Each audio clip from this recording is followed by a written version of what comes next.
Hello, so I decided to do the ice experiment. So all you really needed for that is obviously a freezer and a bottle of purified water. It needed to be purified for this, according to the experiment. Thankfully I had some on hand. I had to do it quite a few times. I put about 6 or 7 water bottles in my freezer because I wasn't sure what time they would each need to freeze, because I feel like different temperatures, because not every freezer is the same temperature and I have no idea what mine is at. You would need to know how long, because it's a certain time period for it. So there's a few fails and then there was one somewhat, I'd say, completion or success.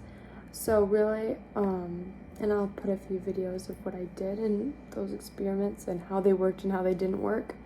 So really, you would just freeze it and then you get it and you pound it on a surface. But that honestly wasn't really working for me. I had to shake it. And once I started shaking it, I realized that I was getting the best results from that instead of just doing it like that. Although it would have been really a lot cooler if I was able to just do it like that, but it wasn't working for me. So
I don't think this might be offensive heavy now.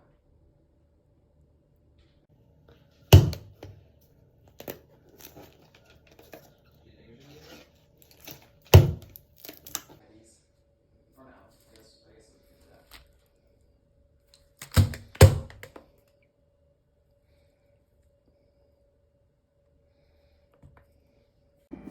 some real world implications for this model. I wouldn't, for out in the wild, I'm not sure how that would work other than or water just naturally freezing to be ice, just from the colder temperatures, but nothing really to move it around, I guess. But I did learn that ice is a mineral. It's not considered a rock. It's considered a mineral because of the 4 requirements for it, which is that it's naturally occurring, it's a solid, and it has an organized crystal structure and a well-defined chemical composition.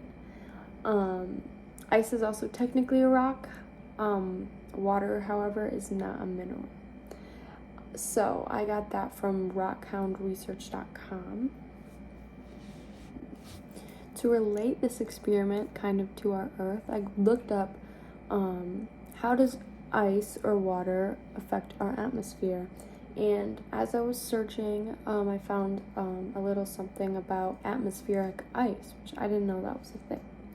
And here's what I found from ScienceDirect.com.